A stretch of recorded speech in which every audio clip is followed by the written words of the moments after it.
Welcome to Pixelated Audio Episode 2, celebrating the World Cup with soccer games.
Welcome back to Pixelated Audio. This is episode 2, and we're going to be looking at a bunch of different soccer games to celebrate the 2014 World Cup. I'm Brian. And I'm James. The song bringing us in was the main theme from Sensible Soccer for Super Nintendo, which came out in 1992. So the World Cup is the inspiration for this show, and sadly it's over by the time you hear this episode. But we wanted to kind of pay tribute to the sport and the fans, kind of the only way we know how, through video games and game music. So we're bringing you kind of this grab bag of different soccer titles that we picked across a bunch of different platforms. Some of you may have really good memories with some of these games, and some you might not have even heard of or knew existed. Right, there's a lot of soccer games out there that we left off this list. If we were to choose every game, this episode would be hours long. It's definitely not like a comprehensive list by any means, but you know, we aren't really that huge of soccer fans either. As far as like gaming, we're not big sports gamers anyway. But yeah, and like I said, we purposely left some out. To be honest, we haven't played a lot of these soccer games before this episode, but we had a lot of fun stacking this up. Yeah, and actually, I actually have played a few of these, and I have some pretty good memories as a kid. But you know, I didn't play a whole lot. So right, weren't you saying you played a little Sensible Soccer as a kid? Actually, I'd heard about it, but I didn't actually play it until about high school with a friend. We were kind of digging through a bunch of old games. This is around the time I started kind of collecting a lot of different systems or games kind of like I didn't have growing up as a kid that I always wanted to play. Right, that makes sense because I guess we were about 9 years old or so when this game came out. Right, so. Yeah. So, but anyway, Sensible Soccer was a game that, you know, I'd heard about, I knew about, and it being this kind of legendary, you know, soccer game and really popular in Europe and arguably one of the best or most popular soccer games that was ever created. So we wanted to kind of see what it was all about, and you know, me and my buddy at the time, we did kind of dabble with it, especially through emulation at the time. So. Right, so let's get into the game a little bit. The game was developed by Sensible Software, hence the name Sensible Soccer, which is a British company started in 1986, writing games for the Commodore 64 and then the Amiga. They ended up getting bought by a company called Codemasters. And if you grew up in the 90s, you definitely have heard of Codemasters. They were pretty prevalent at the time. So right, and unfortunately by 1999, the company was defunct. But getting back to the music, the composer for the track we came in on was Richard Joseph. Yeah, and Richard Joseph was known for his Commodore 64 and Amiga music, but he was still composing stuff for games until 2006.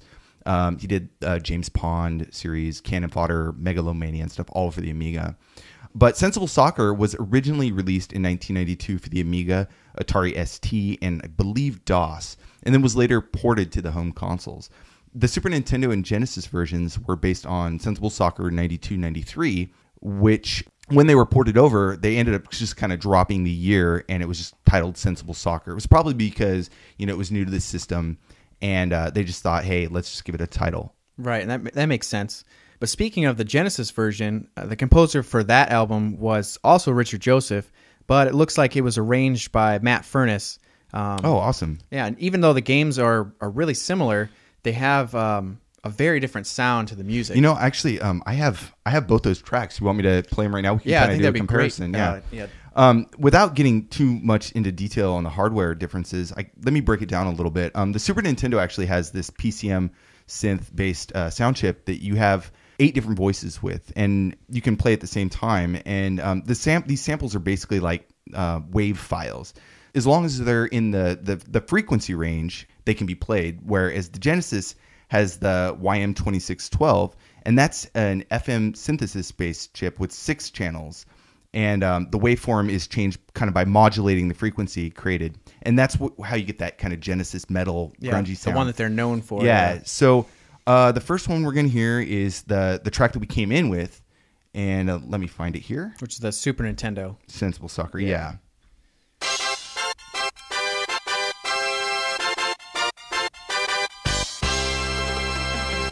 You can really hear that kind of trumpety Super Nintendo, very fanfare, that sound brassy. They're known for, right? And no, it's a cool track. You got your leg warmers on, James? Yeah, it fits the time period, right? Right, of course. Okay, and let's see. Here's the Genesis version. Yeah. So here's Sensible Soccer, the same song again for the Genesis.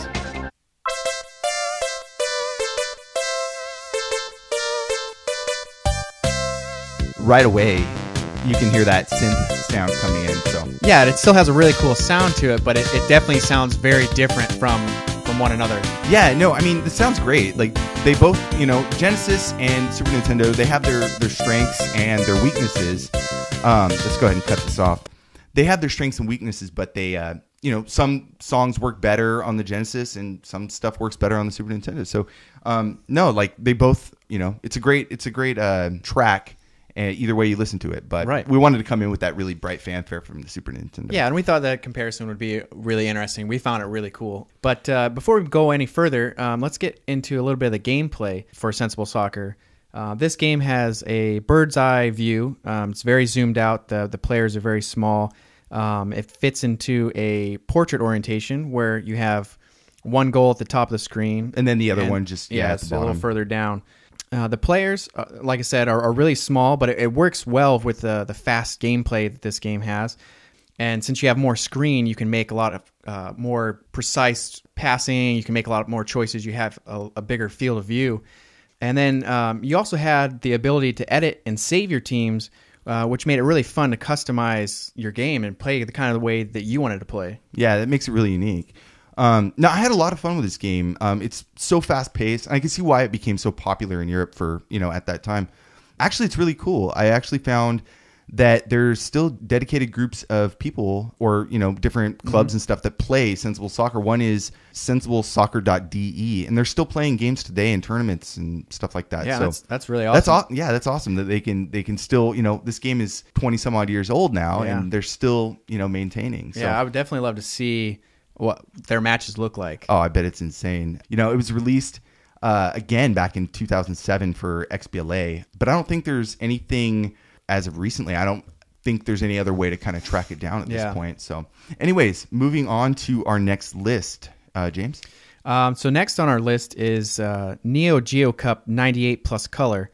The game was released in 1999 by SNK for the Neo Geo Pocket Color. It's loosely based on their game Neo Geo Cup 98. That was just how they brought a lot of their titles to the Neo Geo Pocket Color. It makes sense. They debuted in the arcade, and so they thought, hey, why not, we're going to create a handheld. Why don't we bring over what's worked, making us money? And, right. People like to pump quarters into this game. Maybe they'd like to play it at home on their own. Yeah. So the composer for Neo Geo Cup 98 Plus Color was Taro Yonetani. In my research, I couldn't find a lot of games that he worked on. It looked like mostly Neo Geo Pocket Color games. Right. The biggest one that I found was King of Fighters R1. Nice. Which was a really, really fun game on the Neo Geo Pocket Color. It looks really good, and it plays well on the handheld too. So. Right. And so for the Neo Geo Cup 98 Plus Color, we have 4 songs that we want to play for you guys. The songs are all pretty short. None of them have track names. In my research, I couldn't find a lot of stuff. I don't think they kept a lot of good records on. There's probably nothing out there. They probably even internally had numbers. So we have for you background music 7, 8, 13, and 14. So let's take a listen to those.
Once again, that was background music 7, 8, 13, and 14 for the Neo Geo Cup 98 Plus Color, composed by Taro Yonetani.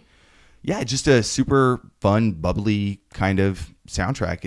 It's fun to listen to. I like it a lot. So right, and the songs match the game a lot. The feel of that fun playing soccer. And SNK is kind of known for that. I mean, even in their bias, as the game boots up, you have this really kind of happy kind of, hey kid, come and play our game kind of thing. And yeah, and it works great. It works, yeah.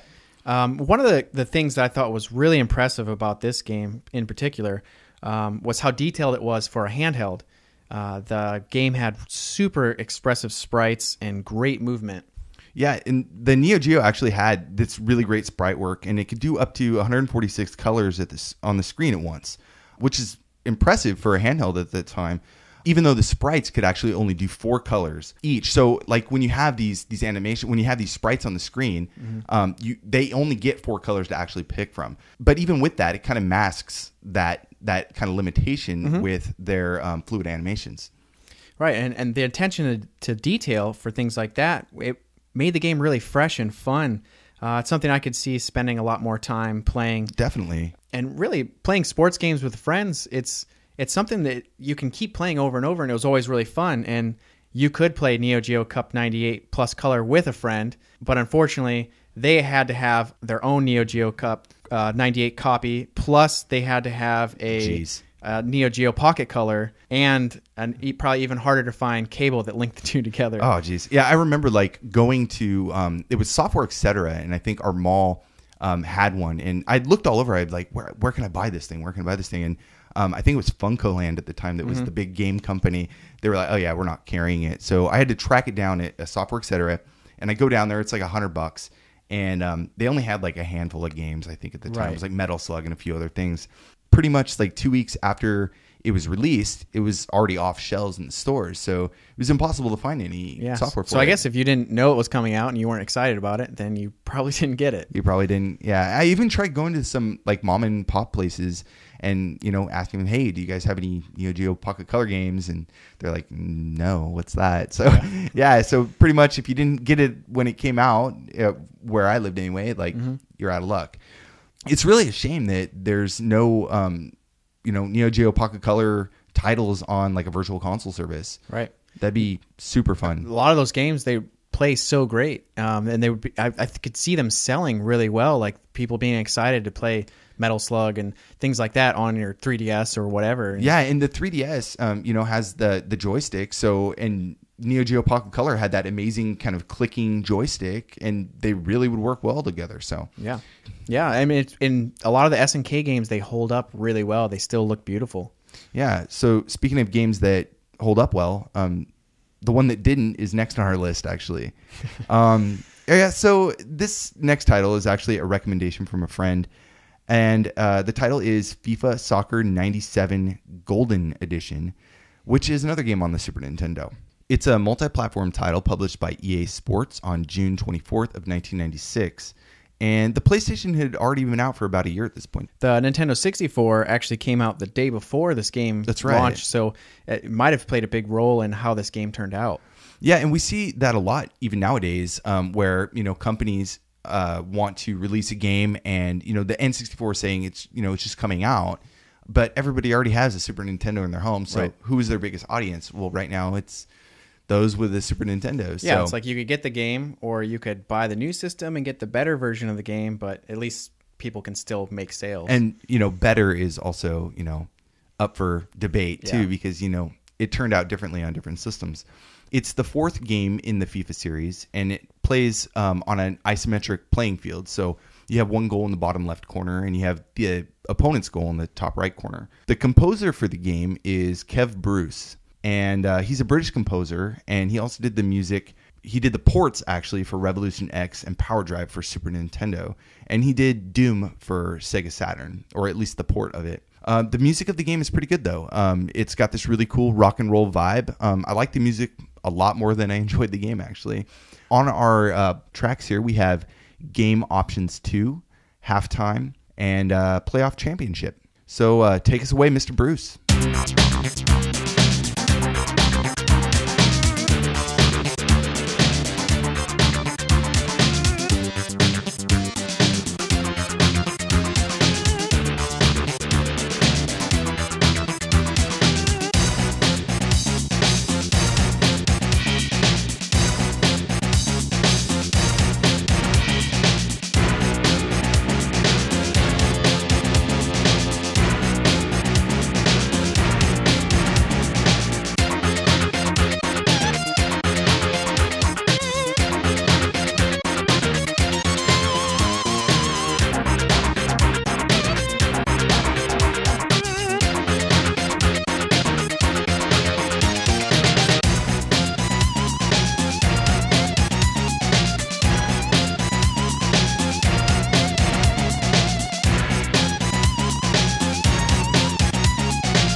All right, so you just heard Game Options 2, Halftime, Playoff Championship for FIFA Soccer 97 Golden Edition, and the composer was Kev Bruce.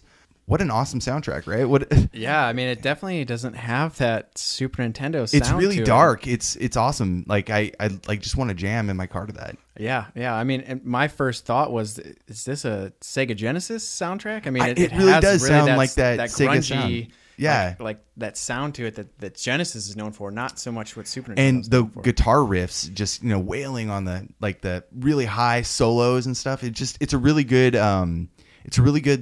rock and roll thing. It doesn't really fit soccer that much, but it sounds pretty awesome. Well, and it's also a perfect example of a game that's not that great that has amazing music. Like, it's just a hidden gem that people may not have noticed the music when they were playing the game and just be like, I hate this game, I don't want to ever play it. Well, there's a lot of people who liked it too. So I mean, it was even a recommendation, like I said, from a buddy of mine. He said he played the hell out of it. So, well, I'm sure you don't have too many soccer games. I'm sure he got one probably for Christmas, and then that's all he was stuck with. That's what he was stuck with. So. Yeah. So a little bit about the game. The experience we had, actually, the game runs really, really sluggish, even on like original hardware. It's not as nearly like fast paced like Kickoff or the Sensible Soccer games, and it has this kind of choppiness to it. And on the PlayStation version and the Sega Saturn version, they did polygons and.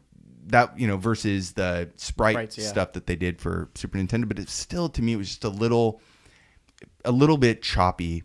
The game also has indoor mode, so you can do like this kind of 6-on-6 player match without throw-ins or anything. It has like the wall, so it's like an indoor or like foot arena kind of thing. So, but the hype on the game was that it had this kind of virtual stadium technology.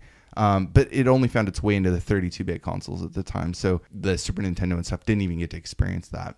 Moving on to our next game on the list. Yeah, the next game on our lineup is Dino Dini Soccer. It was released in 1994 by Dino Dini and published by Virgin Games for the Sega Genesis Mega Drive.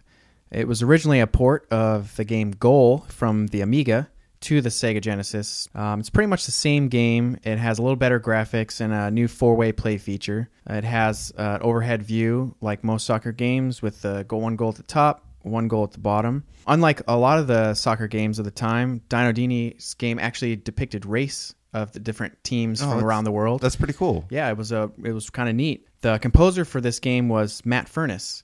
We just mentioned him in the Sensible Soccer. Yeah, which he has a huge game library to his name, and we're big Matt Furniss fans. So. Yeah, I mean, some of the games are like Marble Madness, Battle Maniacs, Mortal Kombat 1 and 2, RoboCop, Booger Man, a pick and flick adventure, and we all love Pugsy. And he did Pugsy.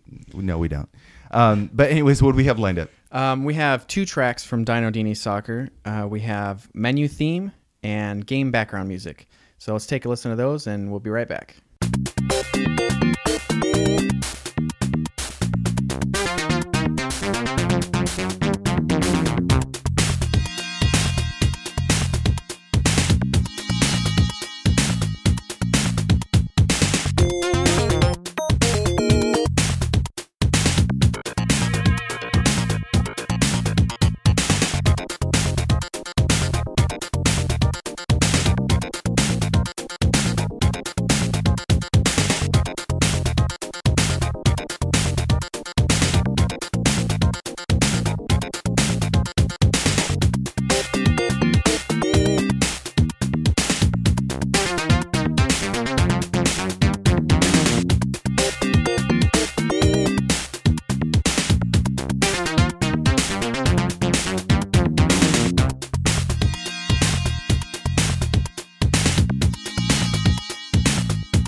Once again, that was Menu Theme and game background music from Dino Dini's Soccer, composed by Matt Furniss.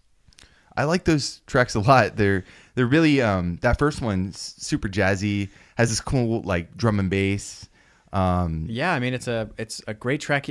I mean it really could be for any game. It doesn't have like a soccer feel, but it still fits. I don't know what the soccer feel is, but it does have that kind of crescendo, decrescendo kind of synth sound in the background. It's pretty mellow.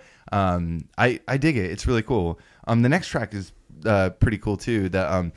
I noticed when we were listening to it, like especially really paying attention. There's this one voice on there that is this crowd cheering kind of ambience in the background, and I guess it sets the tone. Yeah, it's kind of nice. It really gives you that feel when you're playing that you're in a big stadium, like people are watching you and cheering for you and stuff like that. Right. If I were to like hear this track like without knowing that it's like, from a soccer game or something like that, I'd probably wonder like, what is that background like kind of like noise? But yeah, because it has that like video game crowd sound, whereas that's not really what a crowd sounds like. No, it's just like some kind of like garbled noise going on. A whole bunch of noise going on at once. Yeah. So let's go ahead and move on to some of the facts about the game. The game is actually the 15th game in the series. Jesus. So that series started back in 1989 with the original Kickoff. Right. So by 1994, they had already put out 15 games. So I mean, that's a lot of games that they were working up in that series. And since we talked a little bit about Sensible Soccer and now Dino Dini in the Kickoff series, I kind of want to like backtrack a little bit and mention a little bit of their differences, because the world was kind of split on, especially in Europe, was split on like what style you prefer more. And Sensible Soccer was, like we said, like that more kind of arcadey, really zoomed fast-paced. out, top down, kind of fast paced, less strategy. You could kick a ball and you could actually turn it in the air after you kicked it. Yeah, it was more action. Yeah, more action.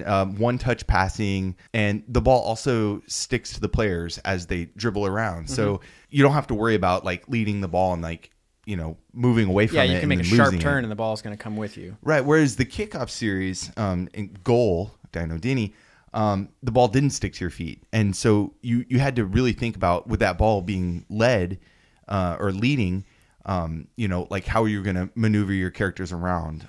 That didn't really, pan out the same in the Super Nintendo version, but also in the Kickoff series, player stats and tactics are really this huge, like play this really big role.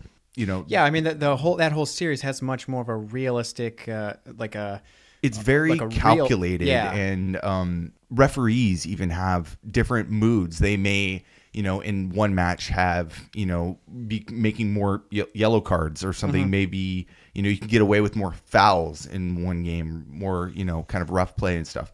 Both of them topped, numerous gaming charts. And, Dino Dini, the creator of, the Kickoff series and Goal and stuff, he was the mastermind behind the gameplay and the mechanics. And it really became obvious why his games were so good in the series. I was reading an article back from 2004 on Eurogamer where they interviewed him about the success of Kickoff 2 particularly, and why it was so popular. And he says it's the fact that you were in control.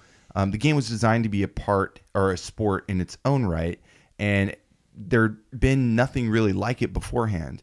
So before Kickoff existed. Mm-hmm. And he brings up some really good points, though, especially with like these like monster like video game labels and stuff like that you see today that are starting to trend more and more. And let me read one of his responses real quick. It's pretty interesting. So Eurogamer asked him, said like, what do you feel about like games like Pro Evolution Soccer and the FIFA series and stuff like that? What do they fundamentally lack, and what do your games do that theirs don't? And he says, for me, there's no real feeling of being in control, of it being up to you. Anyone who has played football or soccer for real knows that the game is exciting, because when you get a chance, you have to pull yourself together, focus in on that instant, and perform an action flawlessly in order to score, unless you get lucky. It's why sports are so addictive. And he goes on to say, my game will give you that feeling, and it has this deep sense of satisfaction that when you score this really amazing goal, that you know it came down to you. And I think that's really awesome because even though the game is challenging, once you really hone your skills and master it, it requires you to, you know, be on your top game and perform well. It's really rewarding. Yeah, I mean, it's obvious that Dino Dini cared a lot about these games in this series, and he put a lot of effort into making them play the way that he felt people would enjoy and that they would play best.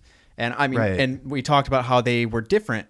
You know, there's all these other soccer games that are coming out, or other sports games where they're all kind of the same, and he wanted to do something that was different. And it's no wonder that he wasn't happy with the Super Nintendo version of Dino Dini Soccer. Because when the game was brought to the Super Nintendo, they changed the mechanics. They made the ball stick to the player, and basically, so it was more like Sensible Soccer then. Yeah, it was basically a watered down version of his original vision. Right. When like creative control is taken away from people that kind of, you know, nurtured these games, it's easy to see how like that vision can change completely, right? So, you know, we talked a lot about the Kickoff series and, you know, Sensible Soccer, and I think it's about time to move on to the next game. Yeah. So this is a game that's actually dear to my heart. While I played this game every now and then, I actually listened to the soundtrack a lot more. It was one of those Red Book audio games, so I was able to throw it in my CD player and just like listen and enjoy it. And the game is called Worldwide Soccer Sega International Victory Goal Edition for Sega Saturn, and it's the second game in the Victory Goal series. So the game was published by Sega on April 11th of 1995 for the Sega Saturn, and it was composed by Jun Senoue. This guy is amazing. Yeah, he's like a video game music god. And you can actually see his blog on junsenoue.com. I'll put that in the show notes. He was a member of Wavemaster, which is Sega's in-house like recording label, and they do a bunch of other stuff. They even release their own albums. And he plays in a band today too called Crush 40. And it's like this kind of metal rock stuff, and it's pretty good. I like it. He's worked with like big name people like Mr. Big, Danger, and TNT, if you've heard of them. He's done soundtracks for, I mean, he has this huge number of soundtracks, but some of the notable ones are like Dark Wizard. Yeah, a ton of Sonic stuff. Sonic the Hedgehog 3, Sonic and Knuckles, Sonic Adventure 1 and 2. The Dreamcast, so yeah, Adventure 1 and 2. Sonic the Hedgehog 4 episode 1 and 2, Sonic Generations. I mean, yeah, there's just tons, of great stuff. All of his music is really good. Like I said, the music for this game is amazing, and he really does a great job with the soundtrack. And it doesn't necessarily fit that soccer thing, but it does get you pumped up and get you going. And it also has some really, you know, good different. It sets a different mood for each, you know, track that he has in there. The first song that we're gonna play is "Rush for Goal," and the next track is "Everyone's a Hero." And these are both Red Book audio. So once again, Jun Senoue.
right. So, once again, that was Rush for Goal and Everyone's a Hero, composed by Jun Senoue for Worldwide Soccer Sega International Victory Goal Edition. It's a long-winded name. Yeah. Man, awesome tracks. Yeah, I love it. I love it. Those were definitely very unique, and I think anyone that listens to them could have a great appreciation for video game music now.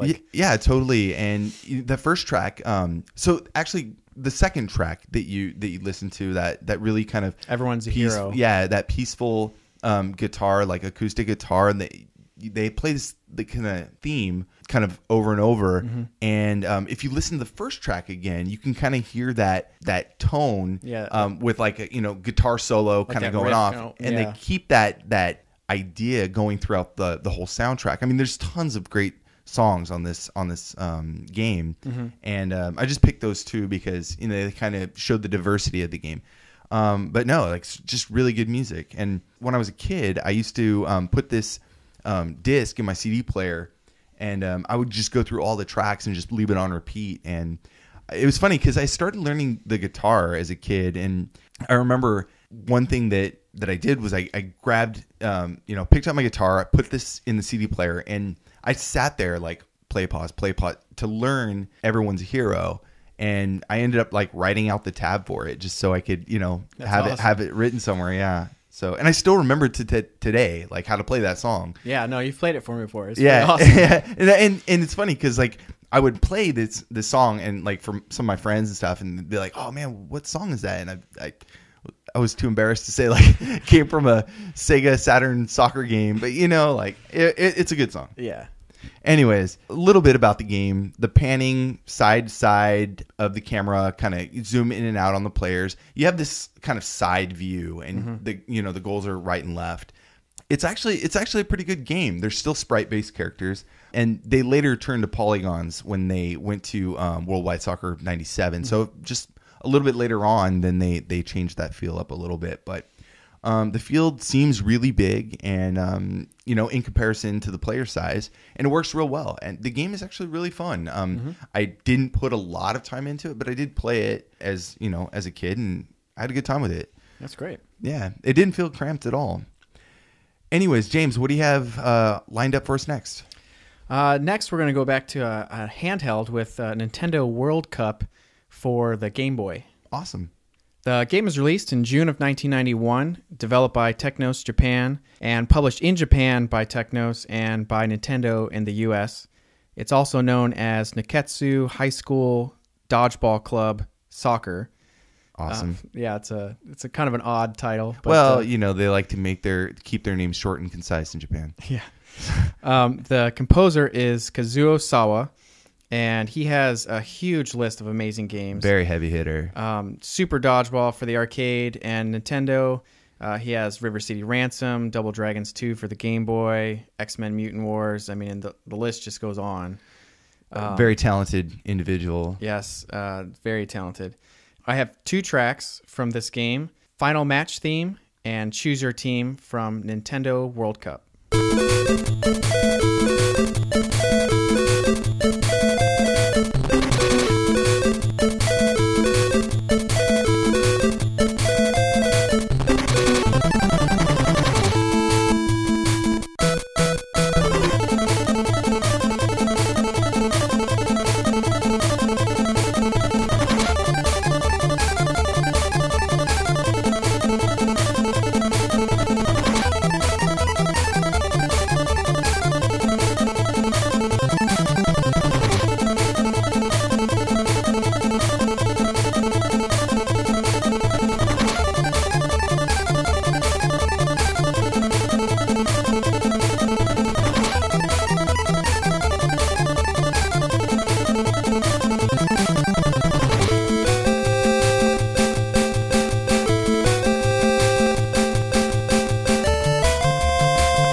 once again, that was Final Match Theme and Choose Your Team, composed by Kazuo Sawa for Nintendo World Cup for the Game Boy. That first track really has that Double Dragon feel to it. I really dig it. Once it starts going, it just it pumps me up. Yeah, you kind of don't really expect it after those first couple seconds of the song. Like, oh, this is cool. And then it really picks up and kind of hits you in the face. And I was completely blown away. And this was one of my first choices of a track to go into this episode. Yeah, no, I listened to the whole soundtrack a few times, and I wish we could, we had more time to put in more of the Game Boy tracks. But no, the game is actually part of the Kunio series of games, and that was created originally by Yoshihisa Kishimoto, who did Double Dragon. But then later it moved on to two other guys who were most responsible for the Kunio series, and that's Mitsuhiro Yoshida and Hiroyuki Sekimoto. And they did things like Renegade, River City Ransom, Super Dodgeball, Crash and the Boys. All the Kunio games. And they're very well-known games for having like these kind of short, stocky players, the power moves. There's not a lot of, quick movements on the screen, but then you get these explosions of like, energy, like power moves, like hitting other players, very physical. Yeah. Game. I mean, it takes the game of soccer and turns it into something physical, like kicking the ball into people's faces and doing the flipping back kicks, like as your super moves. And that's what I loved about Super Dodgeball. When I actually got Super Dodgeball for the Game Boy Advance, that recently came out on Virtual Console, right? Yeah, and I believe so did River City Ransom. Awesome. So, I mean, you have no choice but to pick those up now. Yeah. Anyways, they're excellent games, and if you do decide to pick them up, it'll give you kind of a good insight into the series. That moves us on to our next game, Virtua Striker 2.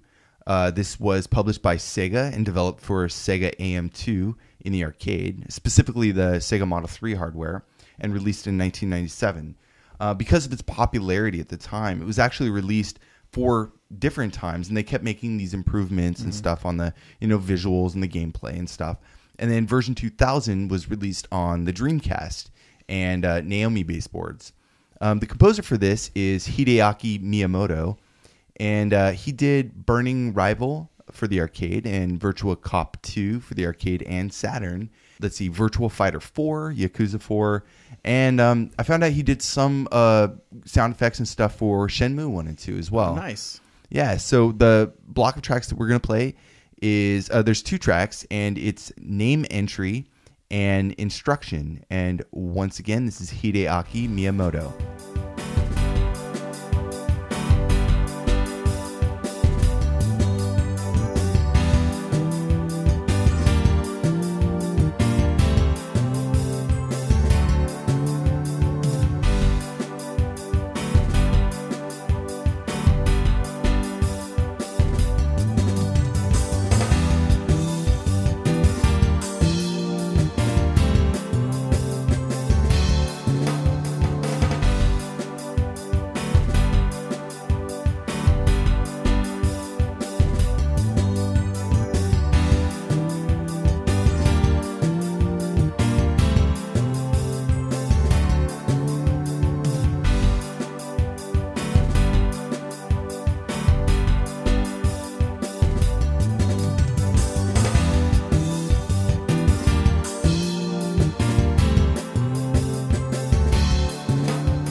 Also, once again, you heard Name Entry and Instruction, and this is for Virtua Striker 2, released in 97 for the arcade, and the composer is Hideaki Miyamoto.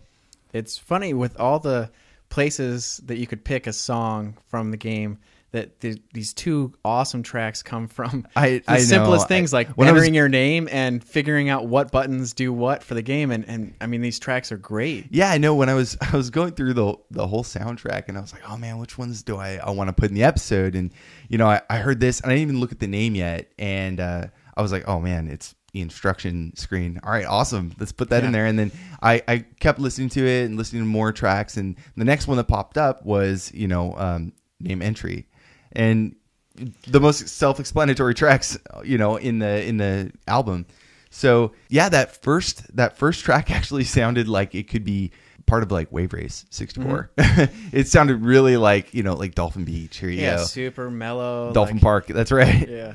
Yeah. No, it's cool, and the gameplay is pretty fluid, and it's good. I mean, it works really well as an arcade game. I have a lot of fun with this game. I remember in Japan like seeing like everywhere, like there was even in every arcade there was at least like 10 to 20 machines, and this was the successor to Virtua Soccer, and in comparison there's this huge jump in gameplay and graphics because Virtua Soccer 1 actually ran on Sega Model 2 hardware, which was from 1994. It was totally different from the Model 3 hardware, which they released only a few years later in 1996. It's not exactly like comparing like 16-bit and 32-bit hardware, but it was this really significant jump. I mean, like tons more texturing and higher polygon count and all that stuff. And it made the players look and feel more lifelike for the time. The game was hugely popular, and I'm glad that I actually got to play it in the arcades. And I'm sure if you can still find an arcade around, this game is probably still in there somewhere waiting for you, collecting dust. Yeah. No, waiting for your quarters. All right, for the next game, we're actually going to head back over to the Super Nintendo with a game called Super Soccer, also known as Super Formation Soccer in Japan. The game was released in May of 92 by a company called Human Entertainment, but published here in the States by Nintendo. It was originally a PC Engine game called Formation Soccer, and when they brought it over here to the Super Nintendo and the Super Famicom, they decided that they wanted to add Super to the beginning of the title. It's kind of like they were doing with everything else. Yeah, at much. The time, every port that came over to Super NES, they tacked on Super to the front of it, and there you go, new game. All right, the composers are Hiroya Niwayama, Hironori Tanaka, Testsuji Ohtani, and Masamichi Yamazaki. From this game, we have 4 tracks lined up. We have Title, Germany, Lost Tournament, and Belgium. And all these songs are from the Super Soccer game for Super Nintendo.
All right, so you just heard Title, Germany, Lost Tournament, and Belgium. And these are all from Super Soccer for Super Nintendo.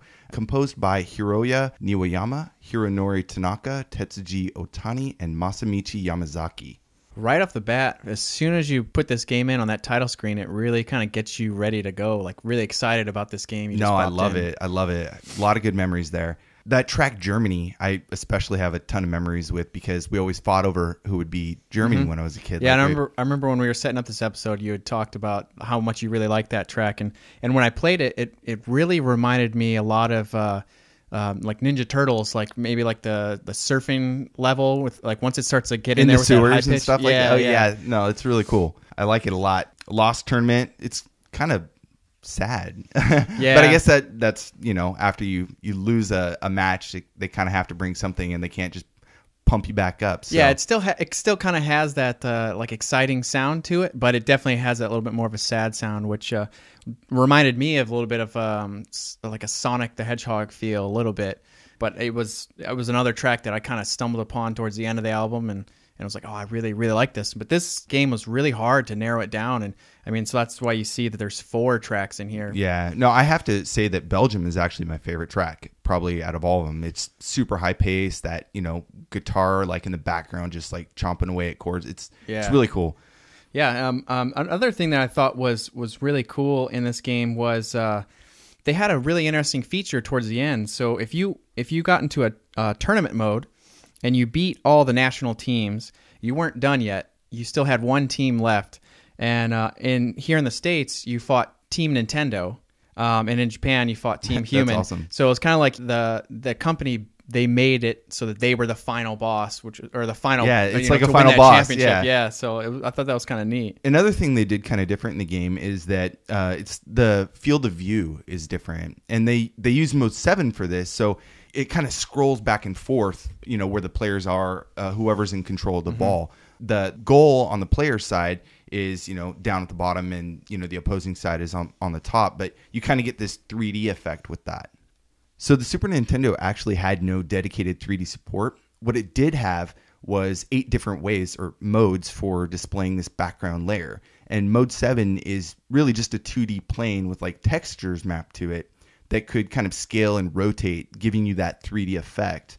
Like any other background that you'd see in a game, but really with that kind of scaling perspective and plane that it, is drawing, it creates this really unique effect. Yeah, I mean, you can really see this in games like Chrono Trigger, Final Fantasy 2 and 3, Mario Kart, F-Zero, Zelda, Link to the Past. There's probably a whole bunch more that I can't really think of right now, but really the Genesis, it didn't have a video mode like this, and it wasn't able to do anything similar, so this was something that was very unique to Super Nintendo. I think the Sega CD actually was the first adaptation that Sega had for this kind of mode. So anyways, I had a lot of good memories with this game, and it brings me back actually to summers as a kid because we would spend all day outside at the pool. It was really hot where I grew up, and be in the pool all day long, totally exhausted, get out, put on our towels, sit in a beanbag, and we would play this game. It was my friend Dusty, my best friend at the time.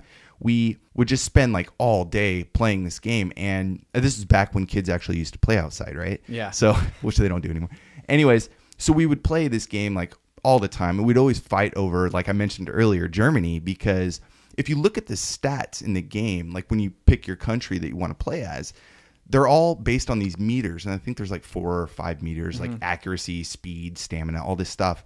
And Germany was always like the strongest one. I mean, even as kids, like dumb kids, we knew, like, obviously, like, wow, these stats are way better than every other team. Right, and when you look at some of the stats for some of the teams, it's ridiculous. Ridiculously low. I think yeah, Japan was like, why would you ever play as Japan if you looked at the stats? Like, they were just so poor in every category. Yeah, so what was cool is we would play 2-player, and we'd be on the same team, and we kind of face off and try to do. We never actually made it through a whole tournament because they were so long, and by then, I had to go home, or we had to eat dinner or something, by then. But no, I had a really good memory of this as a kid. So that's awesome. Unfortunately, I never played any of these games as a kid, but actually, let's keep moving along to our next game.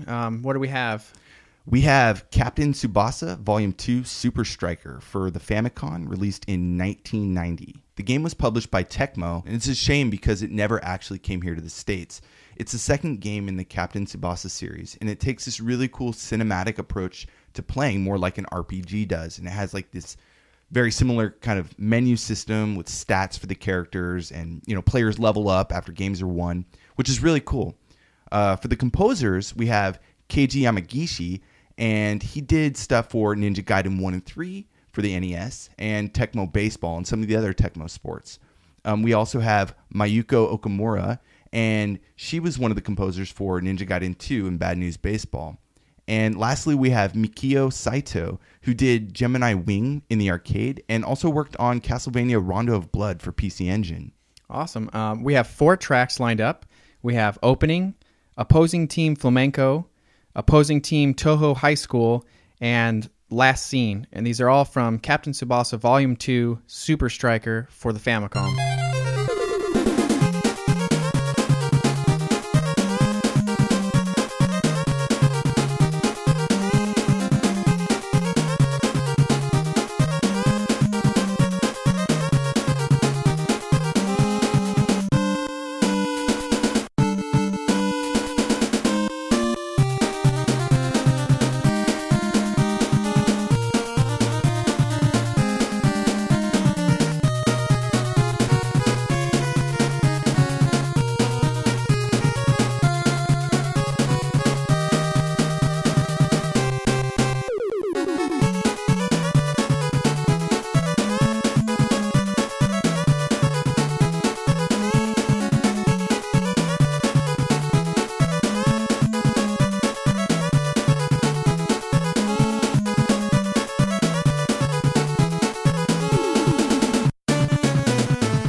All right, so the tracks you just heard were Opening, Opposing Team Flamenco, Opposing Team Toho High School, and Last Scene from Captain Tsubasa Volume 2 Super Striker for the Famicom. The composers were Keiji Yamagishi, Mayuko Okamura, and Mikio Saito. What a great block of tracks. I mean, those were all super good. It was so hard narrowing down. I mean, from the whole game, just, picking four was really difficult. Yeah, I mean, from all the games that we've picked, this was one that had a very large number of songs in its album. This is definitely the game probably on the list, the only game on the list that I had no knowledge of, and it was just such a gem to find, such an amazing soundtrack. I mean, I listened to this album so many times. It's just really cool. You can really hear that kind of Ninja Gaiden style that, you know, the composers are kind of putting out there. You can really hear that kind of resonate through all the tracks, and it's a jam. It's awesome. Yeah, and when you couple it with unique gameplay for a sports game that, you know, plays more like an RPG, it was a completely unique experience, and it was something that I was really blown away by, that I really want to play some more of these games. And yeah, the anime was huge in Japan, and I'm sure that they really took that anime and put that kind of into the game to make it like a playable version of the cartoon, right? So, no, it's really cool. I got a lot of Mega Man out of that, a lot of other tracks that remind me of, you know, Ninja Gaiden back in the day on the NES. So yeah, and I mean, this is a series that I would love to see brought to the US and, you know, English and all that, and just sit there and play. I would play all these games probably. Now, there was a patch actually released, an English patch, but you have to play it on an emulator. So, you know, go ahead and find that. You know, if you guys are listening, you know, give it a shot and let us know what you think in the comments. A little bit about the game. When the game first starts, you have this meeting with a coach, and you have an opportunity to kind of customize your players, like who's starting and who's sitting on the bench, as well as like the formation and defense strategy. And also you can view your team stats. When the match starts, the top half of the screen shows this kind of cinematic parts, like this anime style, you know, kind of intros and stuff like that. Yeah, it was really, really cool. With action, really yeah. And the bottom portion actually displays the game time, the score, the field with all the players and their positions, and they kind of move around in real time as you make your choices. So it's really, really cool because you get to like think about your judgments, you know, on each different move. So it's really rad. When the players on the field have the ball, this kind of animation starts on that top screen, right? So eventually, as you start running around more, your stamina drops. And, you know, the more it drops, the less likely you are to pull off certain techniques and stuff. So it's really cool. Like, so for example, if you're on offense, you can, you know, choose to pass or shoot the ball. And sometimes the player will have like a special move. If you decide to pass, you'll get like this cursor on the screen. And then you can select when, you know, what player is going to receive that ball. And the opposing team can block and tackle and all that stuff throughout the game as well, like while you're making these choices. So when the other team has the ball, the music changes to their song. So that's where you hear, like, you know, opposing team, Toho High School and stuff like that. Yeah, it's a great game. Want to play it more. Yeah, same here. Well, I think that about wraps up our show. We covered, what, 9 games? Yeah, we went a little bit longer than we originally planned, but we had some great games and music, and really there's so many more that we could have added to this episode. Yeah, maybe in another 4 years we can do another one. Yeah. Anyways, to quickly recap what we went over today, we did Sensible Soccer, Neo Geo Cup 98 Plus Color, FIFA Soccer 97 Gold Edition, Dino Dini Soccer. Worldwide Soccer, Sega International Victory Goal Edition, Nintendo World Cup, Virtual Striker 2, Super Soccer, and Captain Tsubasa Volume 2 Super Striker. Yeah, so a ton of different games today, a bunch of different platforms, and they're all pretty unique in their own way. If you could, you know, recommend one of these games, or, you know, just pick your favorite from the stuff that we did today, which one would it be? That's kind of a tough one. Right off the bat, I really liked Sensible Soccer and Neo Geo Cup. But I really would like to spend a little bit more time with games like Nintendo World Cup and maybe an English version of Captain Tsubasa. What about you? I'd have to say Sensible Soccer for sure. I really love like the idea of kickoff, and it's like this deep layer of like strategy that it needs, but I can't really see myself investing the time to play it at that level, you know, to be really competitive. Yeah. Virtua Striker 2, I played a bunch, so I guess purely like nostalgic reasons, but I guess I'd recommend Super Soccer just because I had the best memories with that game. Captain Tsubasa, obviously, I want to play now, but that would probably be it, Super Soccer. Yeah, no, it's tough to narrow it down. But anyways, thanks for listening. I hope you guys enjoyed the show. You can visit us online at pixelatedaudio.com, where we'll have a full track list of all the music we played here today, plus our show notes. If there's any games that stuck out in your guys' minds or in your childhoods that we didn't talk about and you'd love to hear, we'd love to hear any comments or feedback you guys might have. Yeah, no, definitely. Or any suggestions you guys have for future episodes too. That'd be great.